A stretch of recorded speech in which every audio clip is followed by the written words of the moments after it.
Ladies and gentlemen, please rise and remain standing for the presentation of the colors by the United States Armed Forces Color Guard and the national anthem as performed by the United States Army Band, Pershing's Own, and the United States Army Chorus under the direction of Colonel Andrew Esch.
Ladies and gentlemen, the President of the United States, Donald J. Trump, and the First Lady of the United States, Melania Trump.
Hello, America. Hello.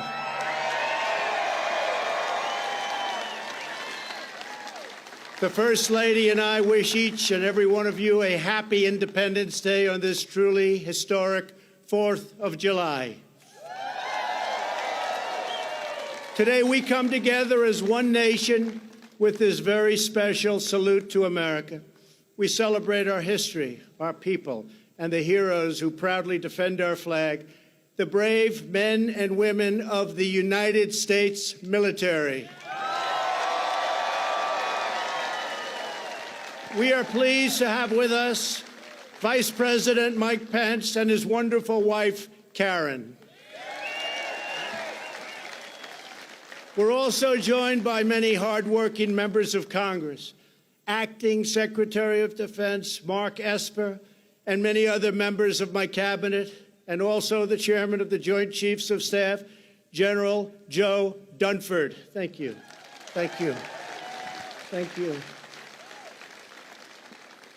Lieutenant General Daniel Hawkinson of the National Guard, and distinguished leaders representing each branch of the United States Armed Forces, the Army, Navy, Air Force, Coast Guard, Marines, and very soon, the Space Force.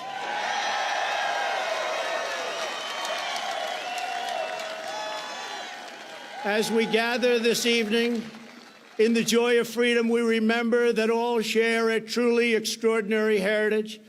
Together, we are part of one of the greatest stories ever told, the story of America.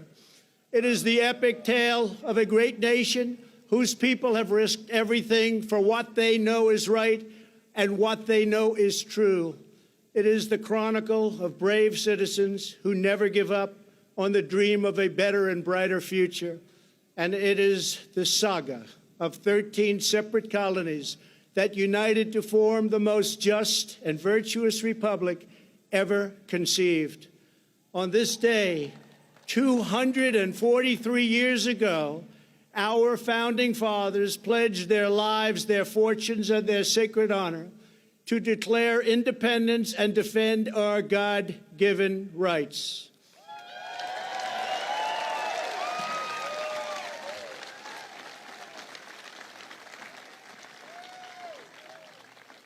Thomas Jefferson wrote the words that forever changed the course of humanity. We hold these truths to be self-evident, that all men are created equal, that they are endowed by their Creator with certain unalienable rights, that among these are life, liberty, and the pursuit of happiness.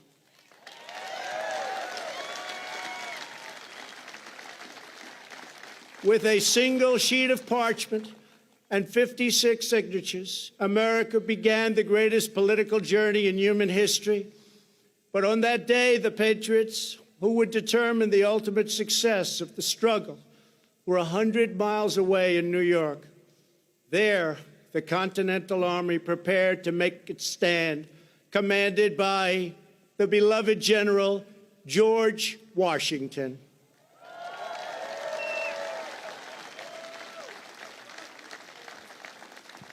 As the delegates debated the Declaration in Philadelphia, Washington's army watched from Manhattan as a massive British invading fleet loomed dangerously across New York Harbor. The British had come to crush the revolution in its infancy. Washington's message to his troops laid bare the stakes. He wrote, "The fate of unborn millions will now depend under God on the courage and conduct of this army. We have therefore to resolve to conquer or die."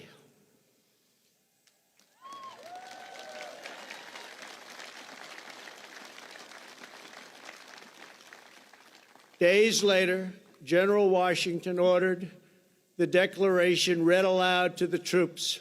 The assembled soldiers just joined an excited crowd running down Broadway. They toppled the statue of King George and melted it into bullets for battle.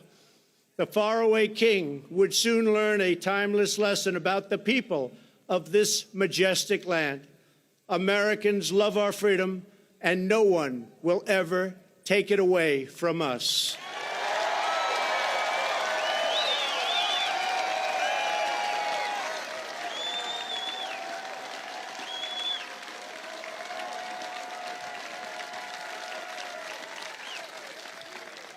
That same American spirit that emboldened our founders has kept us strong throughout our history. To this day, that spirit runs through the veins of every American patriot. It lives on in each and every one of you here today. It is the spirit, daring and defiance, excellence and adventure, courage and confidence, loyalty and love that built this country into the most exceptional nation in the history of the world. And our nation is stronger today than it ever was before. It is its strongest now.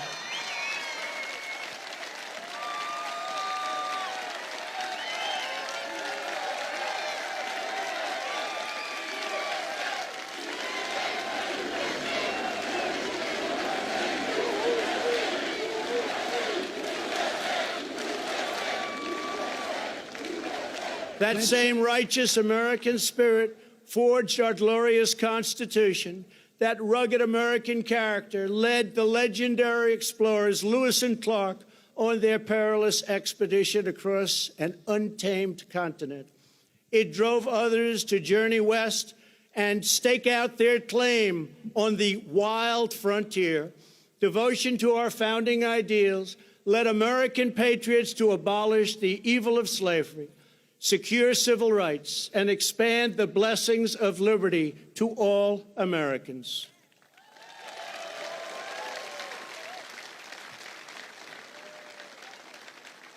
This is the noble purpose that inspired Abraham Lincoln to rededicate our nation to a new birth of freedom and to resolve that we will always have a government of, by, and for the people.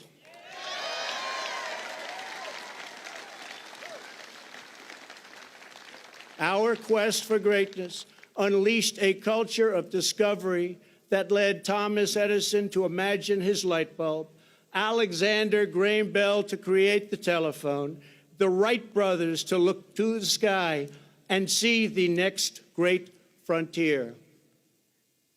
For Americans, nothing is impossible.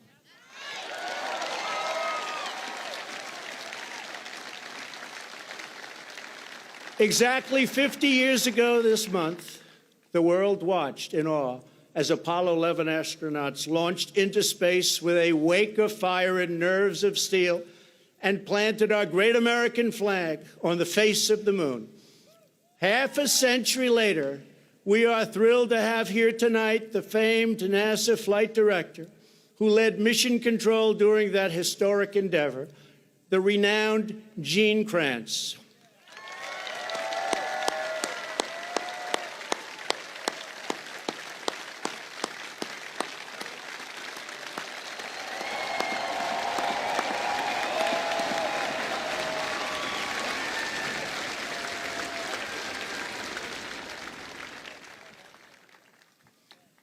Gene, I want you to know that we're going to be back on the moon very soon, and someday soon we will plant the American flag on Mars.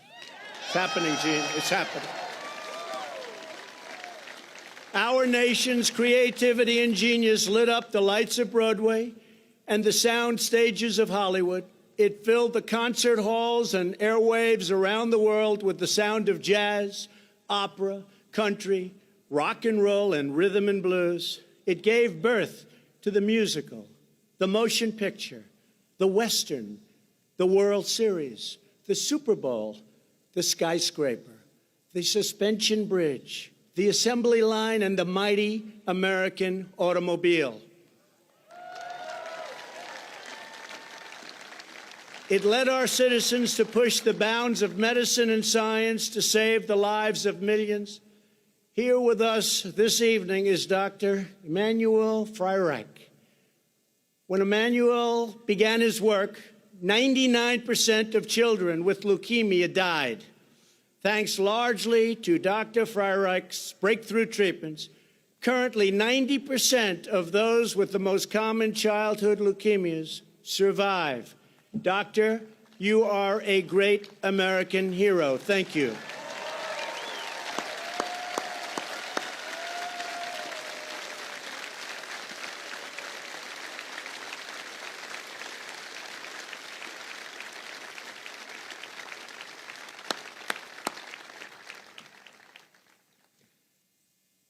Americans always take care of each other. That love and unity held together the first pilgrims. It forged communities on the Great Plains. It inspired Clara Barton to found the Red Cross, and it keeps our nation thriving today. Here tonight, from the Florida Panhandle, is Tina Belcher. Her selfless generosity over 3 decades has made her known to all as Mrs. Angel. Every time a hurricane strikes, Mrs. Angel turns her tiny kitchen into a disaster relief center.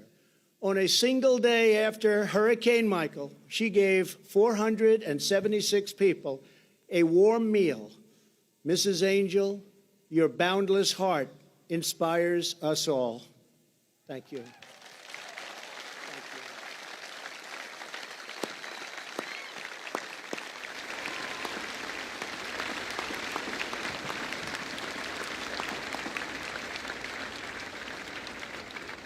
Thank you very much.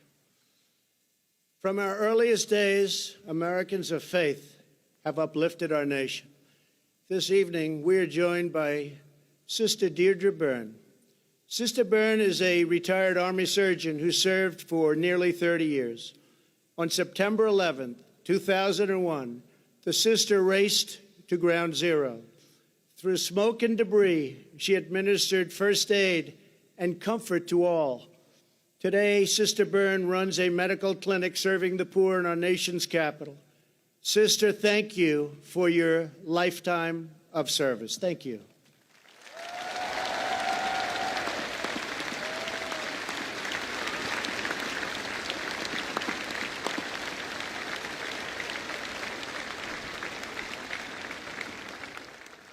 Our nation has always honored the heroes who serve our communities. The firefighters, first responders, police, sheriffs, ICE, Border Patrol, and all of the brave men and women of law enforcement. On this July 4th, we pay special tribute to the military service members who laid down their lives for our nation. We are deeply moved to be in the presence this evening of Gold Star families whose loved ones made the supreme sacrifice. Thank you. Thank you.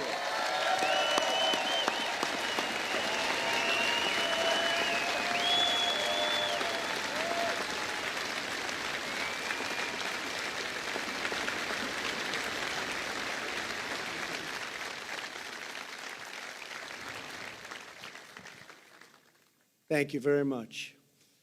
Throughout our history, our country has been made ever greater by citizens who risked it all for equality and for justice.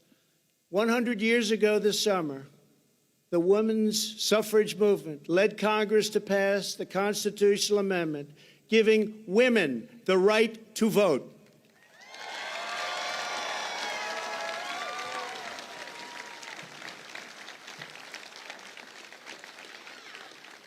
In 1960, a thirst for justice led African-American students to sit down at the Woolworth lunch counter in Greensboro, North Carolina. It was one of the very first civil rights sit-ins, and it started a movement all across our nation. Clarence Henderson was 18 years old when he took his place in history. Almost 6 decades later, he is here tonight in a seat of honor. Clarence, thank you for making this country a much better place for all Americans.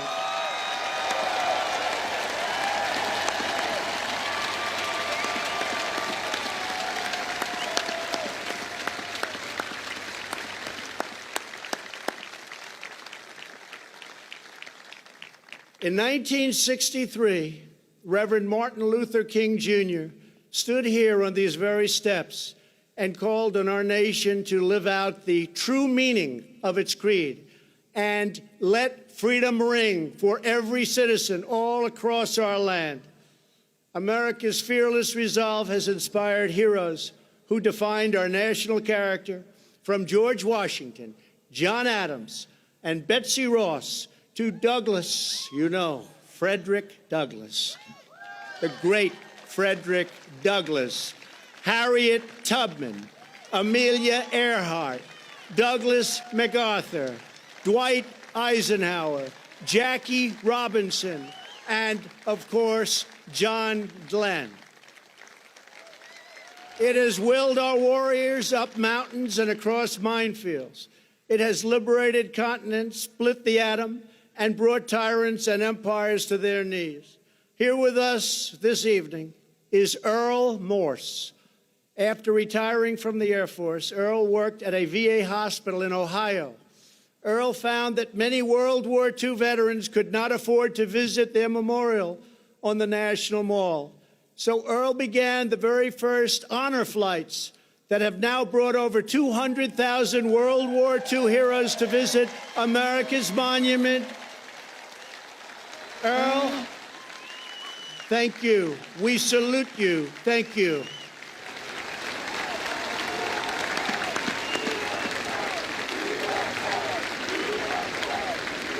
Thank you. Thank you.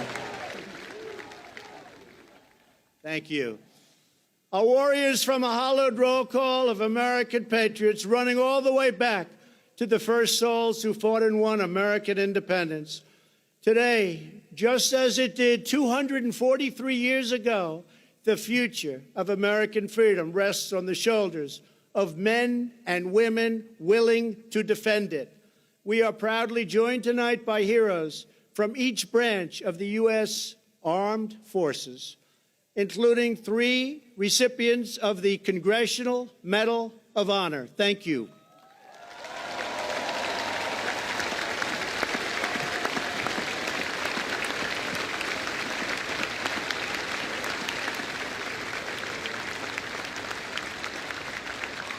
They and thousands before us served with immense distinction, and they loved every minute of that service.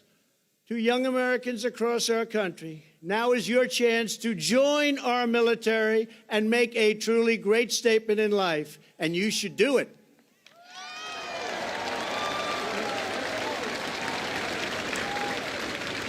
We will now begin our celebration of the United States Armed Forces, honoring each branch's unique culture, rich history, service song, and distinct legacy. I invite Acting Secretary, please, Mark Esper, Secretary of Defense, and Chairman Dunford, head of the Joint Chiefs of Staff.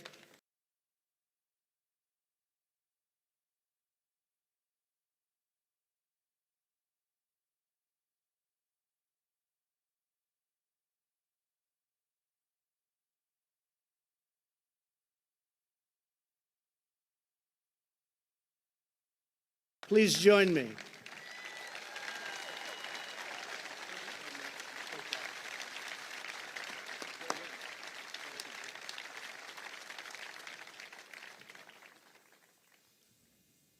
In August of 1790, by request of George Washington and Alexander Hamilton, Congress established a fleet of 10 swift vessels to defend our shores. These revenue cutters would fight pirates, stop smugglers, and safeguard our borders. They are the ancestors of our faithful Coast Guard.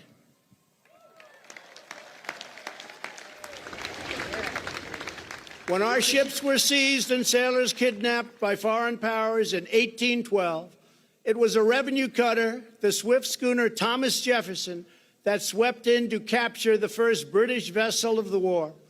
In 1897, when 265 whalers were trapped in ice and the ice fields of Alaska were closing up, courageous officers trekked 1,500 miles through the frozen frontier to rescue those starving men from certain death.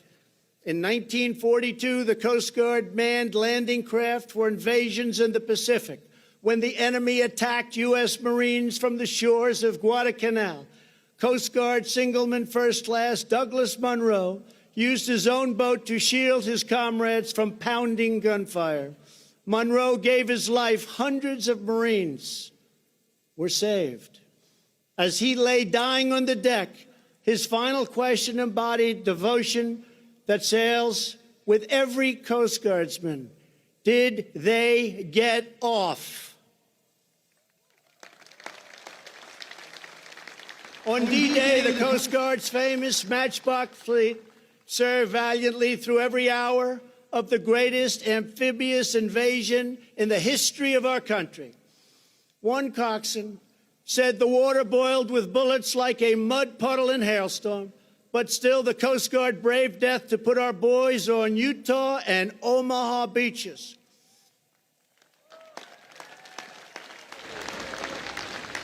Every Coast Guardsman is trusted to put service before all.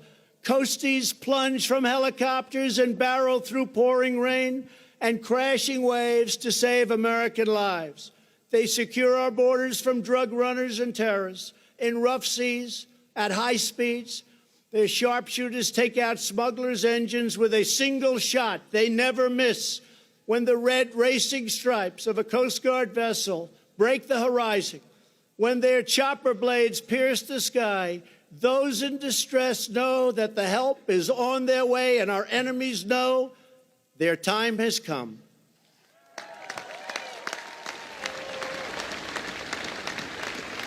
These guardians of our waters stand semper paratus. They are always ready. They are the United States Coast Guard. Representing the Coast Guard today, you will soon see an HH-60 Jayhawk helicopter based at Coast Guard Air Station Clearwater, along with an HH-65 Dolphin from Air Station Atlantic City and an HC-144 Ocean Sentry from Air Station Miami.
Thank you.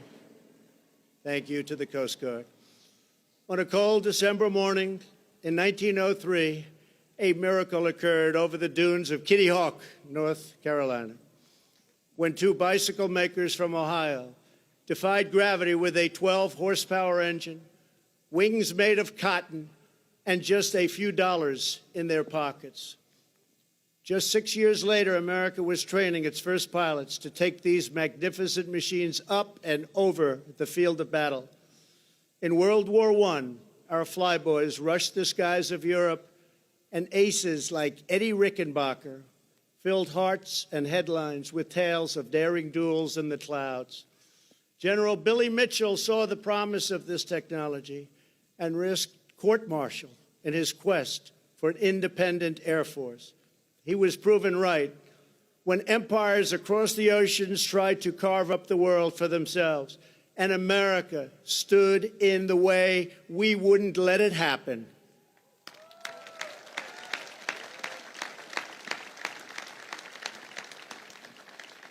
After Pearl Harbor, Lieutenant Colonel James Doolittle and his raiders flew B-25 bombers off a carrier deck in the deep Pacific in a daring feat of American resolve. And as President Roosevelt said, the Nazis built a fortress around Europe, but they forgot to put a roof on it. So we crushed them all from the air. 177 Liberator bombers flew dangerously low through broad daylight without fighter protection to cripple the Nazi war machine at Ploiesti. More than 300 airmen gave their lives to destroy the enemy oil refineries, and 5 pilots were awarded the Congressional Medal of Honor for their actions in that single raid. It was Airman Chuck Yeager who first broke the sound barrier.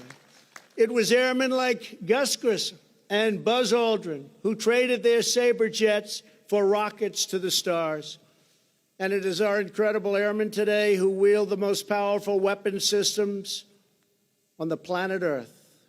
For over 65 years, no enemy air force has managed to kill a single American soldier because the skies belong to the United States of America.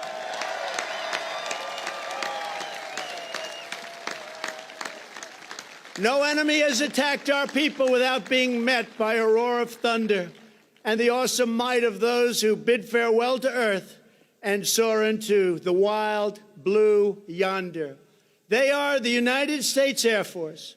Representing the Air Force, you will soon see beautiful, brand new F-22 Raptors from Langley Air Force Base in Virginia, and one magnificent B-2 stealth bomber from Whiteman Air Force Base in Missouri.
What a great country.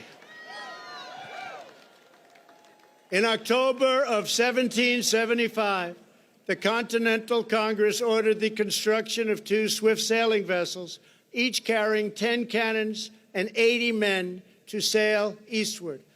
Our young fleet tested their sea legs against the most powerful navy the world has ever seen. John Paul Jones, America's first great naval hero, said, "I wish to have no connection with any ship that does not sail fast, for I intend to go in harm's way." He got his wish many times when his ship was shot into pieces off the coast of England by a British vessel and her 4 dozen guns. When demanded to surrender, Jones very famously declared, "I have not yet begun to fight."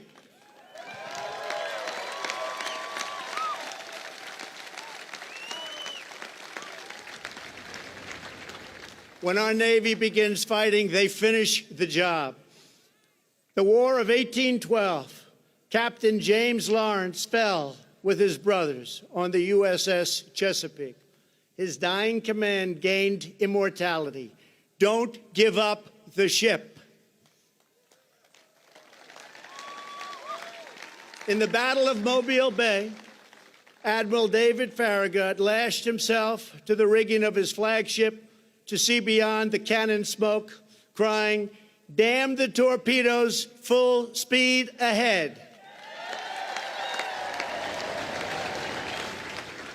In World War II, it was aviators launched from the carrier Enterprise, Hornet, Yorktown, who filled the skies of Midway and turned the tide of the Pacific War. Nobody could beat us. Nobody could come close.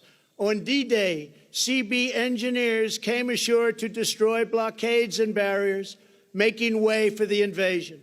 Many lost their lives, but they took the German defenses with them, and our men crushed upon the beaches like a mighty storm. From the naval demolition units of World War II arose a force that became famous in the Mekong Delta. They don't want to see our force again. The very best of the very best, the Navy SEALs.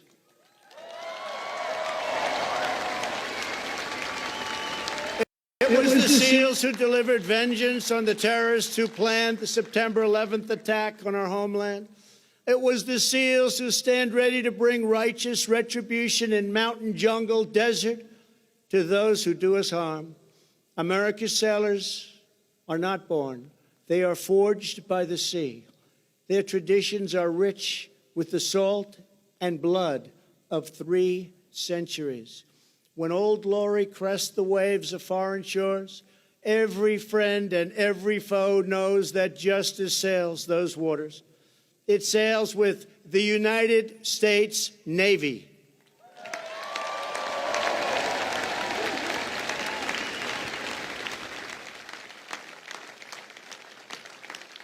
Representing our great Navy today will be 2 F-18 Super Hornets from Naval Air Station Oceana in Virginia, along with 2 F-35 Lightnings from Naval Air Station Lemoore in California.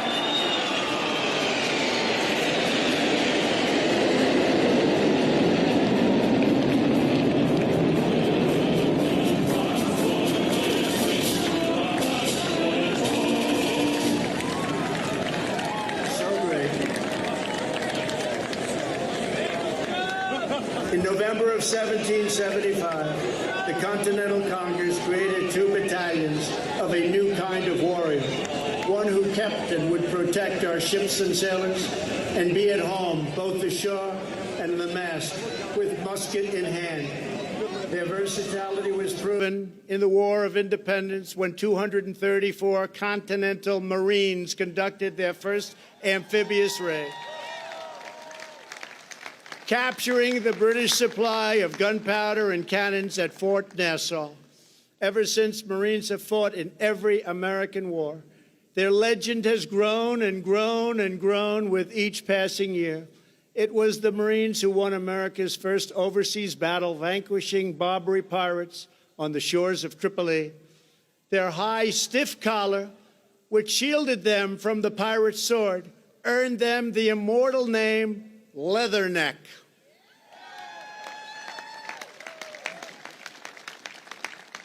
It was the Marines who, after 2 long days of battle, marched through the halls of Montezuma. It was the Marines who took heavy casualties to kick the Kaiser's troops out of Belleau Wood in World War I, earning the title Devil Dogs. And it was the Marines who raised the flag on the black sands of Iwo Jima.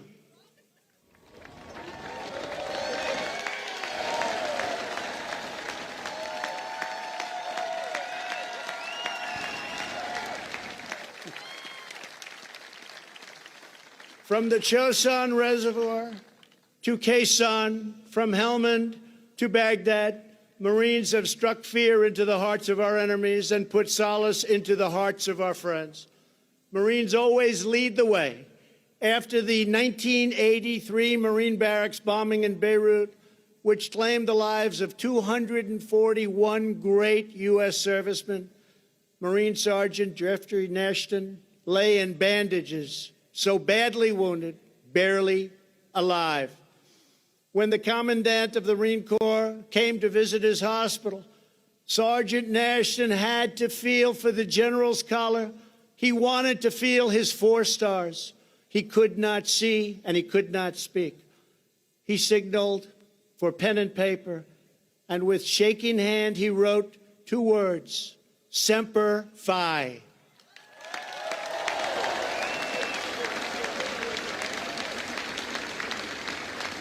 That motto, Semper Fidelis, always faithful, burns in the soul of every Marine, a sacred promise the Corps has kept since the birth of our country. They are the elite masters of air and land and sea on battlefields all across the globe. They are the United States Marines.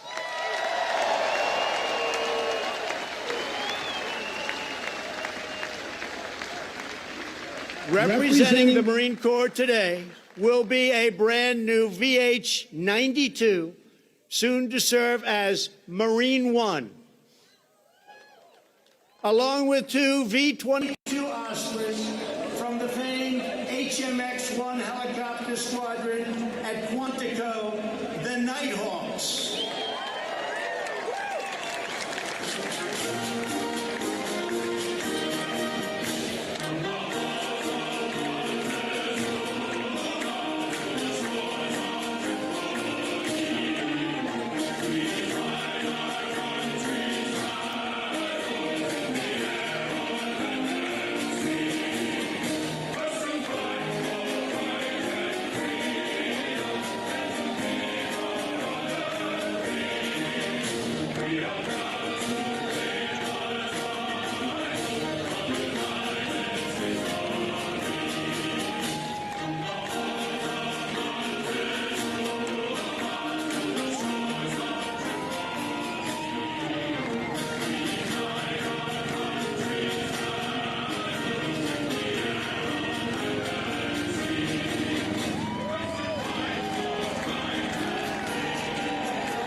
In June of 1775, the Continental Congress created a unified army out of the revolutionary forces encamped around Boston and New York, and named after the great George Washington, Commander-in-Chief. The Continental Army suffered a bitter winter of Valley Forge, found glory across the waters of the Delaware, and seized victory from Cornwallis of Yorktown. Our Army manned the airport. It ran the ramparts. It took over the airports. It did everything it had to do. And at Fort McHenry, under the rocket's red glare, it had nothing but victory. And when dawn came, their star-spangled banner waved defiant. At Shiloh, Antietam, and Gettysburg, our soldiers gave the last full measure of devotion for the true unity of our nation and the freedom of all Americans. In the trenches of World War I, an Army sergeant named Alvin York faced an inferno of enemy fire and refused to retreat. He said, "I won't leave, I won't stop." He shot his rifle 18 times, killing 18 of the enemy. When they fixed bayonets and charged, he killed 7 more. The entire German machine gun battalion surrendered because of one man, Alvin York, A generation later, the Army returned to Europe and embarked upon a great crusade. With knives and rifles in hand, the Rangers scaled the cliffs of Normandy. The 101st Airborne leapt into the danger from above, illuminated only by enemy flares, explosions, and burning aircraft. They threw back the Nazi Empire with lightning of their own from the turrets of Sherman tanks and the barrels of the M1 rifle. In the darkness of the Battle of the Bulge, with Nazis on every side, one soldier is reported to have said, "They've got us surrounded again, the poor bastards."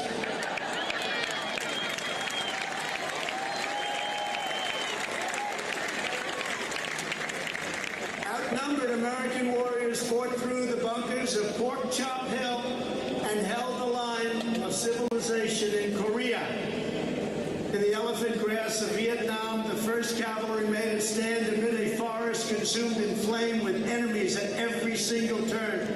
The Army brought America's righteous fury down to Al-Qaeda in Afghanistan and cleared the bloodthirsty killers from their caves. They liberated Fallujah and Mosul and helped liberate and obliterate the ISIS caliphate just recently in Syria. For centuries, our soldiers have always pointed toward home, proclaiming, "This we'll defend." They live by the creed of Douglas MacArthur: "In war, there is no substitute for victory." They are the greatest soldiers on earth.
Nearly 250 years ago, a volunteer army of farmers and shopkeepers, blacksmiths, merchants, and militiamen risked life and limb to secure American liberty and self-government.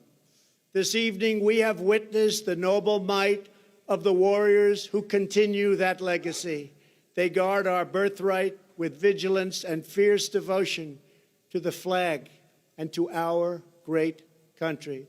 Now we must go forward as a nation with that same unity of purpose. As long as we stay true to our cause, as long as we remember our great history, as long as we never, ever stop fighting for a better future, then there will be nothing that America cannot do.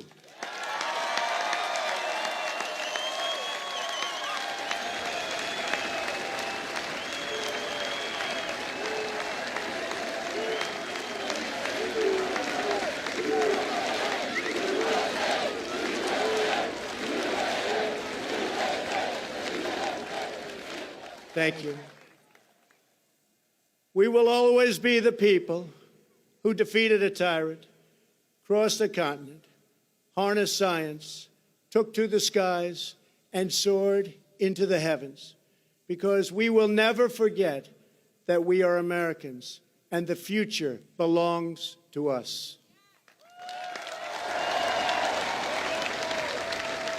The future belongs to the brave, the strong, the proud, and the free. We are one people chasing one dream and one magnificent destiny. We all share the same heroes, the same home, the same heart, and we are all made by the same Almighty God.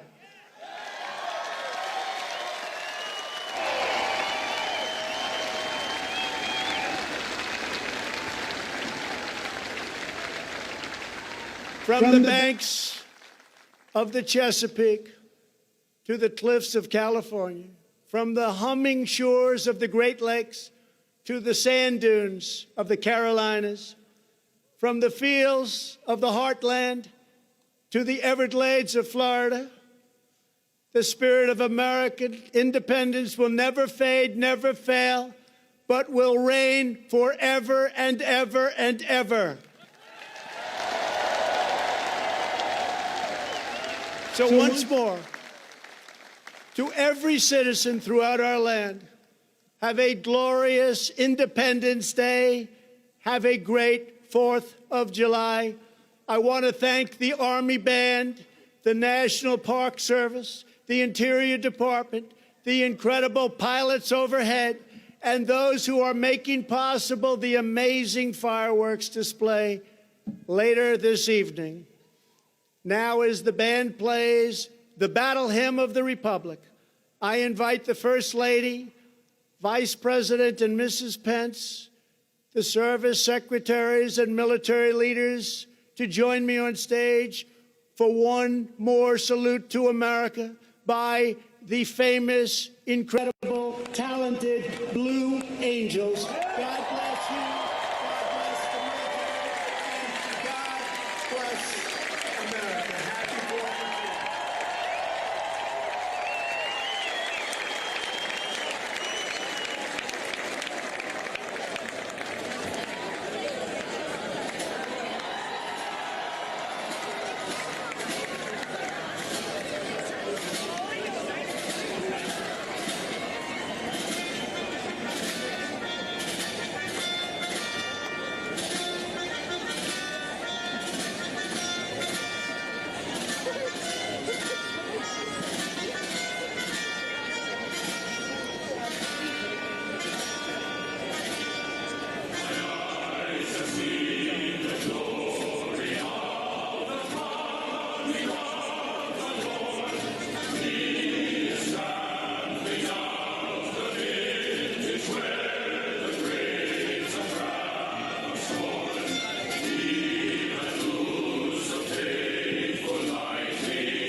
transfigures you and me.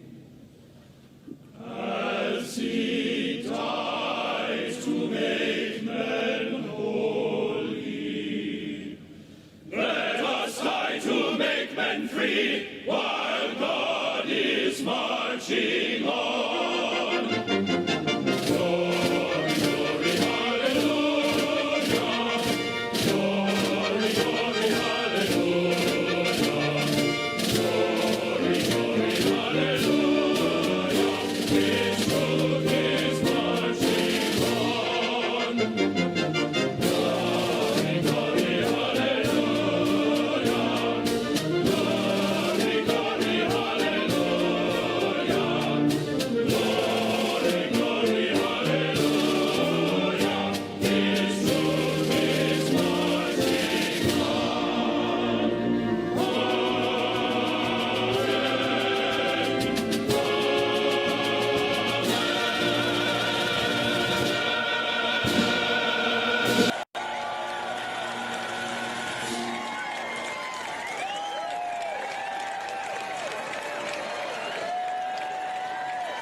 Between all the things we've done, I worked for all my life. When I had to start again, with just my children and my wife. I thank my lucky stars to be living here today, 'cause the flag still stands for freedom, and they can't take that away. And I'm proud to be an American, where at least I know I'm free. And I won't forget the ones who died, who gave that right to me. And I gladly stand next to you and defend her still today. 'Cause there ain't no doubt I love this land. God bless the USA.